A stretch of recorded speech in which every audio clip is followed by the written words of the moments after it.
Hello दोस्तों, हमारे YouTube channel में आपका स्वागत है। आज मैं आपको ऑर्डिनरी पास्ट टेंस में वॉज वर्ब के प्रयोग के बारे में बताऊंगा। जब भी हम सेंटेंस में किसी क्वालिटी, लोकेशन, प्रोफेशन और कंडीशन के बारे में बात करते हैं तो हमें इस प्रकार के वाक्यों का प्रयोग करते हैं।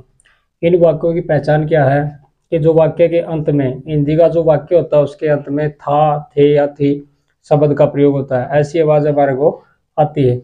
जैसे कि मैं एक वाक्य बनाऊं, जैसे कि मैं वहां था, मैं वहां था। हमारे को वाक्य में मोस्टली तीन शब्दों का ध्यान रखना होता है। जैसे कि इसमें सब्जेक्ट क्या है, वर्ब क्या है, ऑब्जेक्ट क्या है। इसमें मैं क्या है, सब्जेक्ट।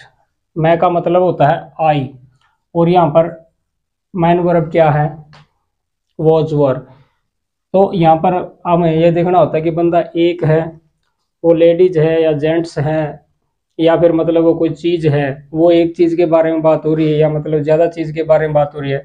यहाँ पर मैं, जब भी कहीं पर भी मैं शब्द आएगा तो हम खुद के बारे में बात करते हैं, यानी खुद के बारे में हम बताएंगे। यहाँ पर लोकेशन की बात है कि मैं वहां था, मैं वहां था। इसमें हमारा सब्जेक्ट होगा आई, और था की जो हम इंग्लिश बढ़ाएंगे आई के साथ लगता है वॉज, आई वॉज देयर। तो यहाँ पर हमारा ये सब्जेक्ट हो गया, ये ऑब्जेक्ट हो गया, और ये हमारी मैन वर्ब होगी। यानी कि हमारा किसी भी सेंटेंस का जो फॉर्मेट होता है, subject plus verb plus object. Tense के अकॉर्डिंग वर्ब का रूप बदल जाता है। सब्जेक्ट और ऑब्जेक्ट सेम पोजीशन पे रहते हैं। सिर्फ फर्क ये होता है कि जो हम हिंदी का वाक्य होता है उसमें जो ऑब्जेक्ट होता है वो बीच में आता है, और जो वर्ब होती है वो लास्ट में आती है। हमें इस चीज़ का बड़ा ध्यान रखना होता है। अब मैं आपको इसके बारे में बताऊंगा कि इसका प्रयोग कैसे करें। ऑर्डिनरी पास्ट टेंस, ये टेंस के अकॉर्डिंग नहीं है। जैसे टेंस का चैप्टर हमारा अलग है और ये जो मैन वर्ब का चैप्टर हमारा अलग है। अब मैं बताऊंगा कि इसके अंदर क्या है। जैसे कि ही, सी, इट, या एक वचन संज्ञा, या एक वचन संज्ञा के साथ हम वाज का प्रयोग करेंगे। और वे, यू, दे, या बहुवचन संज्ञा, बहुवचन संज्ञा के हम वर्ग का प्रयोग करेंगे। अब इसमें मोस्टली हम तीन प्रकार के वाक्य होते हैं। जैसे कि हम किसी से इंटरेक्ट करते हैं, किसी से मिलते हैं, तो हम उससे उसके काम धंधे के बारे में उससे बातचीत करते हैं, या करंट अफेयर्स के बारे में, या जो समाज में कुछ चल रहा है उसके बारे में हम बातचीत होती है। हमारी जो भाषा होती है, हिंदी और इंग्लिश में कोई ज़्यादा फर्क नहीं होता। सिर्फ क्या होता है, वहाँ पर हमारे हिंदी के जो स्वर व्यंजन होते हैं इसमें ABCD होती है, वावल्स होते हैं, कॉन्सोनेंट्स होते हैं। लेकिन इसमें फ़र्क क्या होता है, सिर्फ हमारे को लैंग्वेज ट्रांसफ़र करनी होती है। हम हिंदी भाषी लोग हैं, क्योंकि हमारे दिमाग में क्या है, पहले हिंदी आती है और हमारे को उसको ट्रांसलेट करना होता है इंग्लिश वर्ड्स में। तो इंग्लिश वर्ड्स में हम ट्रांसलेट कब करेंगे, जब हम इसके रूल रेगुलेशंस को अपने माइंड के अंदर बैठा लेंगे। पहली बात क्या होती है कि हमारे कोई भी चीज़ है उसको समझना ज़रूरी होता है। अगर हम चीज़ों को समझ जाएंगे तो फिर वो हम एक सेंटेंस के लाखों सेंटेंस बना सकते हैं। अब अगर मैं यहाँ पर बात करूँ कि लोकेशन की, यहाँ पर बात हुई थी कि मैं वहाँ था। अब मैं दुनिया की किसी भी चीज़ पे, किसी भी जगह पर हूँ, तो अगर हम उसके बारे में बात करें तो ये सेंटेंस इस टाइप का ही बनेगा। मैं वहाँ था, वे वहाँ थे, वह वहाँ थी, बच्चा वहाँ था, खिलाड़ी वहाँ थे। यानी कि दुनिया की कोई भी चीज़ अगर हम उसकी लोकेशन बताएं तो इस पे एक का हजारों लाखों करोड़ों सेंटेंस आप बना सकते हैं। ये डिपेंड करता है आपके सोच के ऊपर कि आप कितना क्रिएटिव सोचते हैं। क्रिएटिव सोचना बहुत ज़रूरी होता है, क्योंकि चीज़ों को ना एक सेंटेंस के दिमाग में 100 सेंटेंस सोचो तभी जाके आपकी इंग्लिश इम्प्रूव होगी। और इम्प्रूवमेंट तभी होगा जब हम छोटी छोटी चीज़ों को, छोटे छोटे इन वाक्यों को बड़े अच्छे तरीके से समझेंगे कि पहले क्या आएगा, बीच में क्या आएगा, लास्ट में क्या आएगा। ये बहुत सारी चीज़ें होती है जो हमारे को समझनी होती है। अब मैं आपको तीनों टाइप के इसके बारे में बताऊंगा। जो इस टाइप के वाक्य होते हैं, जब हम क्वालिटी की बात करते हैं तो क्वालिटी, अगर हम कोई पास्ट की क्वालिटी की बात करें कि कोई बंदा है वो बिल्कुल ठीक ठाक था, लेकिन अब उसके साथ कोई हादसा हो गया, या पास्ट में उसके साथ कोई हादसा हो गया, तो जब भी हम उसकी पास्ट की किसी भी चीज़ के बारे में, अगर हम उसकी कंडीशन, उसकी लोकेशन की, वो आज से पहले यानी कि भूतकाल में वो कहाँ पर था, यानी कहाँ पर काम करता था, और प्रोफेशन यानी कि उसका काम धंधा क्या था, वो क्या करता था, डॉक्टर था, टीचर था, प्लेयर था, क्या था वो, जिम्नास्टिक था या रेसर था, कुछ भी था। और फिर होती कंडीशन। और कंडीशन क्या होती है कि वो बंदा पहले ठीक ठाक तंदुरुस्त था लेकिन अब वो बीमार है, यानी कि मतलब वो, हम इसमें पास्ट की बात करेंगे कि वो मतलब वो बीमार था, वो ठीक ठाक था। अगर हम प्रेजेंट में, जैसे कि मैंने इससे पहले भी आपको करवाया है, उसमें ऑर्डिनरी प्रेजेंट टेंस में क्या था, इज एम आर का प्रयोग होता था। जो इज लगाते थे हम एक वचन के साथ और आर लगाते थे बहुवचन के साथ, और आई के साथ हमेशा एम का प्रयोग होता है। इसमें भी कोई ज्यादा फर्क नहीं है, फर्क सिर्फ क्या है, टेंस का है। ये पास्ट टेंस से संबंधित है, वो प्रेजेंट से। वो जो चीजें हैं हम प्रेजेंट के बारे में बात करते हैं, और इसमें जो चीजें हैं वो हम पास्ट के बारे में डिस्कस करते हैं। अब जो पास्ट की हमारी कोई क्वालिटी थी, पास्ट में हम कहीं पर थे और पास्ट में हम कोई भी काम करते थे, यानी कि हम टीचर थे, पढ़ाते थे, या हम डॉक्टर थे, इलाज वगैरह पेशेंट्स का करते थे, या हमारी कोई कंडीशन थी, यानी कि उस टाइम हमारे साथ कोई हादसा हो गया था, या उस टाइम हम लंबे बीमार हो गए थे, या कुछ भी हो गए थे, उस प्रकार के वाक्यों में हम इसका प्रयोग करेंगे। हम आपको इनको तीनों चीजों के बारे में, चारों चीजों के बारे में आपको डिटेल से समझाऊंगा ताकि आपको ये अच्छे से समझ में आए। अब मैं पहला वाक्य बनाता हूँ क्वालिटी के ऊपर। जैसे कि हमारी क्वालिटी, क्वालिटी होती है विशेषता। विशेषता हम इसको मान के चलो, जैसे एडजेक्टिव होते हैं वो नाउन या प्रोनाउन की क्वालिटी बताते हैं। जैसे नाउन या प्रोनाउन क्या है, ये जो क्या है प्रोनाउन है, एक वचन संज्ञा, और या फिर हम ही सी इट, ही का प्रयोग जेंट्स के लिए करते हैं, और सी का प्रयोग हम लेडीज के लिए करते हैं, और इट का प्रयोग हम छोटी वस्तुओं के लिए और छोटे जानवरों के लिए या फिर निर्जीव चीजों के लिए इसका प्रयोग करते हैं। और यहाँ पर है एक वचन संज्ञा। एक वचन संज्ञा का मतलब क्या है, सिंगुलर नाउन। सिंगुलर मतलब जब हम एक चीज की बात करें, मान के चलो एक कोई भी चीज है, एक फोन की बात करें, एक चार्जर की बात करें, एक बच्चे की बात करें, एक औरत की बात करें, एक व्यक्ति की बात करें, यानी कि दुनिया में कोई भी चीज जिसम जो एक है उसके बारे में हम बात करते हैं। मान के चलो एक चारपाई के बारे में बात करें, एक फोन के बारे में बात करें, किसी भी चीज की जो मतलब काउंटेबल है, यानी कि जो चीज जिसको हम काउंट कर सकते हैं वो एक चीज के अंदर आती है। जैसे बच्चा है, एक है, बच्चे हैं वो डबल हो गया, यानी कि बहुवचन हो गया। उसमें दो भी हो सकते हैं बच्चे और ज्यादा भी हो सकते हैं। अब मैं आपको बताऊंगा कि क्वालिटी विशेषता क्या होती है।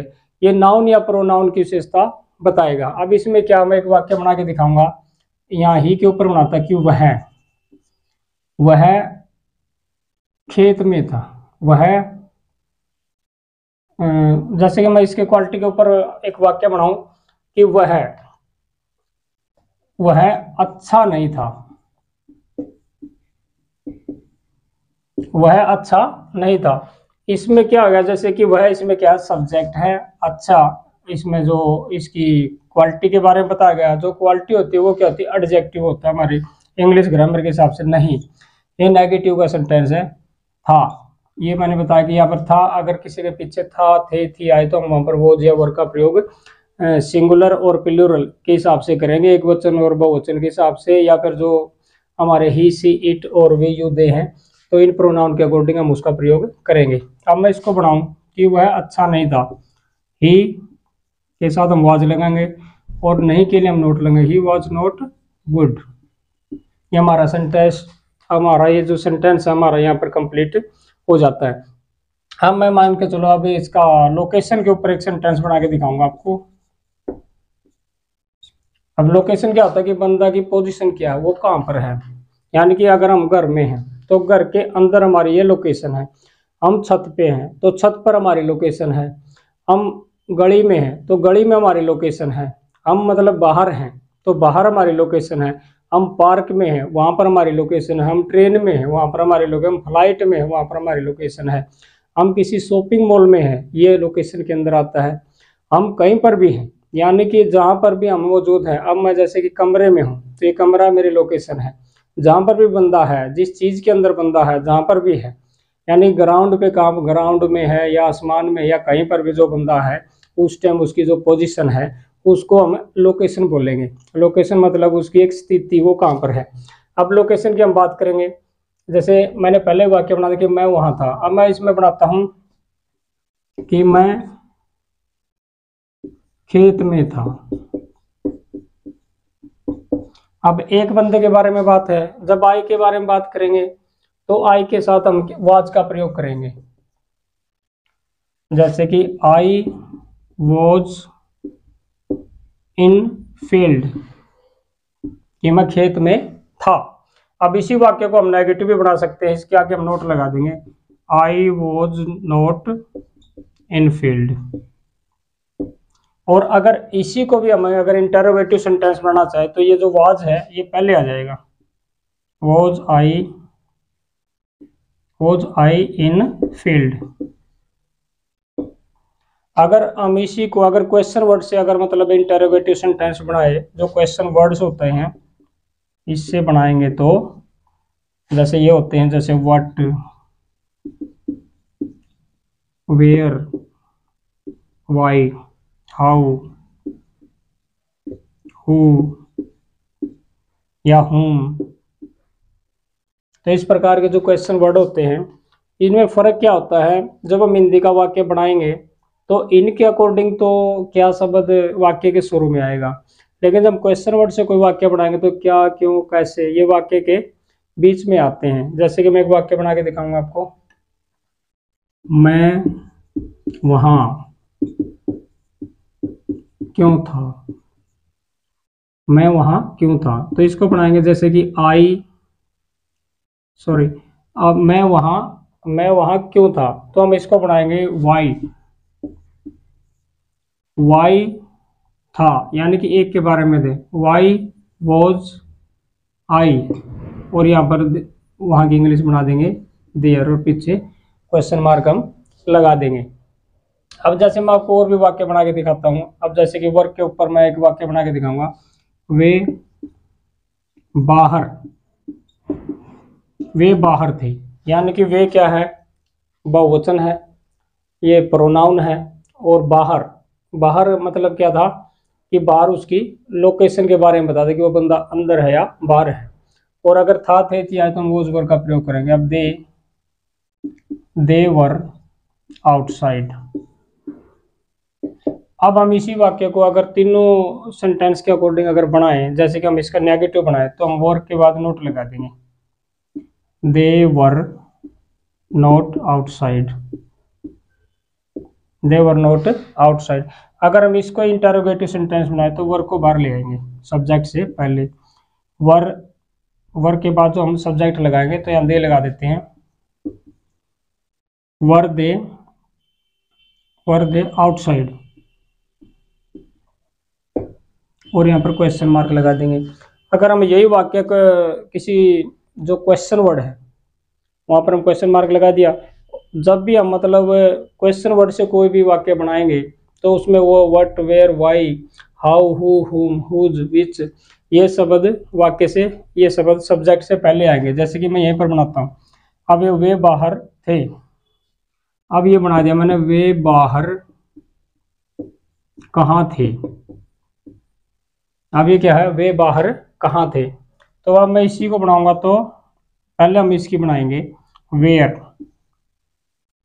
फिर क्या है, कई बंदों के बारे में बात है, वे कई के लिए प्रयोग होता है, देवर, यानी कि इसके क्वेश्चन वर्ड के तुरंत बाद हमारे को क्या है, हेल्पिंग वर्ब लगानी होती है या मेन वर्ब लगानी होती है। वेयर वर कौन थे, दे, वेयर वर दे, और वो कहां पर थे, वेयर वर दे आउटसाइड। मैं उम्मीद करता हूं कि आपको ये समझ में आ रहा होगा। हम जैसे कि हमने दो चीज़ों के ऊपर बात की है, हमने क्वालिटी के ऊपर सेंटेंस बनाया है, लोकेशन के ऊपर सेंटेंस बनाया है। हम आपको प्रोफेशन के ऊपर और कंडीशन के ऊपर सेंटेंस बना के दिखाऊंगा। अब प्रोफेशन क्या होता है, अब मैं यहाँ बना के दिखाऊंगा आपको। प्रोफेशन होता है किसी भी व्यक्ति का काम धंधा, जैसे कि जो पढ़ाई करता है वो होता है स्टूडेंट, जो पढ़ाता है वो होता है टीचर। अब जो जैसे कि हॉस्पिटल में जो इलाज करता है वो होता है डॉक्टर, और जो मतलब ग्लूकोज वगैरह लगाने के लिए जो स्टाफ होता है वो मान के होते हैं नर्स। जो लेडीज होती है वहाँ पर जो देखभाल करती है पेशेंट्स वगैरह की, तो वो होती नर्स। तो ये सब क्या है, ये सब इनका काम है। अब एक होता है प्लेयर। प्लेयर क्या होता है, खिलाड़ी। जो वो करते हैं। एक होता है फार्मर, फार्मर मतलब किसान, वो खेत में काम करता होता है। एक होता है सिंगर, गायक, जो गाने गाता है। एक होता है म्यूजिशियन, जो संगीत बनाता है। एक होता है ड्रमिस्ट, यानी कि जो ढोलक बजाता है। तो कहने का मतलब क्या है, जो भी व्यक्ति वो काम करता है, जो भी व्यक्ति अपना खुद का कुछ भी काम करता है, जैसे कि मैं पढ़ाता हूँ, मेरा पढ़ाने का काम है, तो मैं एक टीचर हूँ। तो इसमें मैं आपको बताऊंगा कि जब भी किसी के प्रोफेशन, पास्ट के प्रोफेशन के बारे में हम अगर बात करें, तो उसमें हम उसके प्रोफेशन के बारे में जब बात करेंगे तो वॉज वर्ड का प्रयोग करेंगे। अब मैं एक सेंटेंस बना के दिखाऊंगा आपको इसके ऊपर कि मैं एक अध्यापक था। यानी कि मान के चलो मैं 5 साल पहले पढ़ाता था या 10 साल पहले पढ़ाता था, लेकिन अब मैं नहीं पढ़ाता, यानी कि वो पास्ट की बात थी। तो इसको बढ़ाएंगे, इसमें सब्जेक्ट है मैं, इसको बढ़ाएंगे आई, और फिर आई के साथ क्या लगेगा, वॉज। I was. अब वो एक टीचर था, दो टीचर थे, कितने टीचर थे। अब इसके ऊपर हम इसको बनाएंगे आई वॉज ए टीचर। जब भी हम है ना ए एन दी का प्रयोग, आर्टिकल का प्रयोग करते हैं, नाउन या नाउन के साथ हम आर्टिकल का प्रयोग करते हैं। जैसे कि अगर किसी नाउन की साउंड के जो फर्स्ट लेटर की साउंड अगर कॉन्सोनेंट की आती है तो वहाँ पर ए का प्रयोग करते हैं। और अगर जो उसकी साउंड जो एक वावल की आती है, जैसे हमारे हिंदी में ए आ वगैरह जो होते हैं, 11 जो स्वर होते हैं और 33 जो कंसोनेंट होते हैं, उसके अकॉर्डिंग जो स्वर जैसे ओ ए, तो इनमें हम ए का प्रयोग करेंगे। और दी का प्रयोग मैं आपको जब इसका एक अलग से टॉपिक तैयार करूंगा डिटेल में, मैं आपको तीनों के बारे में बताऊंगा। अभी मैं आपको इसके बारे में और बताता हूँ। जैसे कि इसके अंदर अब हमारी बात होगी, हमने क्वालिटी की बात कर ली, लोकेशन की बात कर ली, प्रोफेशन की बात कर ली। अब हम बात करेंगे कंडीशन की, यानी कि वो 4 जो मैंने ये शब्द लिखे हुए हैं, इसके इर्द गिर्द इसके 90% सेंटेंस बनते हैं। लेकिन ये डिपेंड आप पे करता है। मैंने बताया कि आपको कि अगर आप एक सेंटेंस बनाएं तो उसका एक सेंटेंस के 100 सेंटेंस अपने दिमाग में सोचें, अपने आसपास की चीजों को देखें, उसी के ऊपर आप सेंटेंस बनाएं। बिल्कुल ही सिंपल फार्मूला मैं आपको बताऊंगा कि आप कहीं पर भी पार्क में चले गए, किसी स्कूल में चले गए, या आप कहीं पर भी मॉल में चले गए, आप क्या करें, एक जगह जाके खड़े हो जाओ आराम से और उन चीज़ों को देखते रहे और अपने दिमाग में उन चीज़ों के ऊपर आप सेंटेंस क्रिएट करते रहे। डेली अगर आप 100 सेंटेंस बनाएंगे तो आपकी इंग्लिश है ना बहुत ही अच्छी हो जाएगी। क्योंकि एक तो जो सेंटेंस आप बोलोगे तो आपका कॉन्फिडेंस बढ़ेगा, एक आपको सेंटेंस मेकिंग की नॉलेज होगी। अब मैं इसका आपको एक फार्मूला लिखता हूँ, इसमें कैसे हम बनाएंगे। पहले मैं कंडीशन के बारे में बात करता हूँ, कंडीशन पे एक दो सेंटेंस मैं बनाता हूँ। जैसे कि मैं, यानी कि इस पे बनाता हूँ, मेरी टांग टूट गई थी। इसमें क्या था कि पहले बंदा ठीक ठाक था, वो कहीं पर मान के चलो किसी काम से बाहर जा रहा था, लेकिन रास्ते में बाय चांस उसका एक्सीडेंट हो गया और उस एक्सीडेंट में उसकी टांग टूट गई। यानी कि अगर किसी भी दो चीज़ों की अगर टक्कर होगी तो वहाँ पर नुकसान ही होता है, नुकसान के चांस ज़्यादा होते हैं। अब मैं इसमें बताऊंगा कि मेरी टांग टूट गई थी। अब इसके अंदर क्या, जब भी प्रोसेसन की बात हो कि हमारे पास हमारी जो कोई चीज़ थी तो उसके साथ वो लगते हैं। अगर हम खुद के बारे में बात करें, वो बंदा क्या है, खुद के बारे में बात करता है। जैसे मेरी टांग, इसमें सब्जेक्ट है मेरी टांग, तो इसमें बना देंगे हम माई लेग। माई लेग क्या हो गई थी, टूट गई थी। तो माई लेग एक है तो इसके साथ लगा देंगे was, my leg was broken. तो हमारा ये सेंटेंस कंप्लीट हो गया। अगर हम ये बोले कि मेरी टांग नहीं टूटी थी, मेरी टांग नहीं टूटी थी, तो इसमें बनाएंगे माई लेग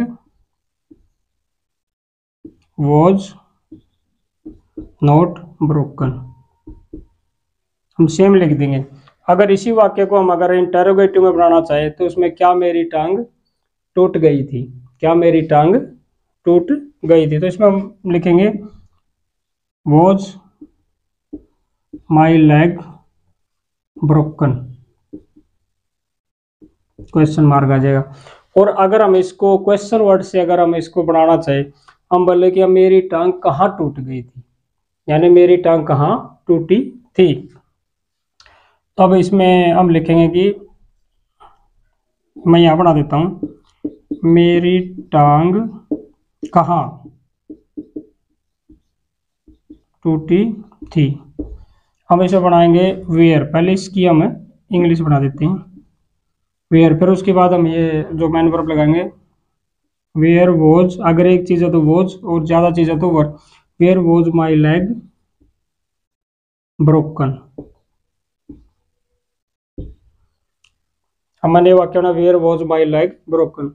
दोस्तों मैंने आपको समझाने की बड़ी कोशिश की है और मैं उम्मीद करूंगा कि आपको ये टॉपिक समझ में भी आया होगा। अगर फिर भी आपको किसी प्रकार का डाउट है तो आप मेरे कमेंट सेक्शन में जाके तो आप अपनी क्यूरीज डाल सकते हैं, मैं उसके हिसाब से फिर आपको और भी बढ़िया कंटेंट देने की कोशिश करूंगा कि भविष्य में आपको अच्छे से अच्छा कंटेंट दूं, ताकि मुझे आपका फीडबैक मिलता रहे। जैसा फीडबैक आप दोगे मैं उसको अकॉर्डिंग आपके जो डाउट्स हैं तो उन डाउट्स के ऊपर भी मैं एक अच्छा सा वीडियो लेके आऊँगा। मेरे YouTube चैनल में आपका एक बार फिर स्वागत है और मैं उम्मीद करूंगा कि आप डेली बाय डेली थोड़ा थोड़ा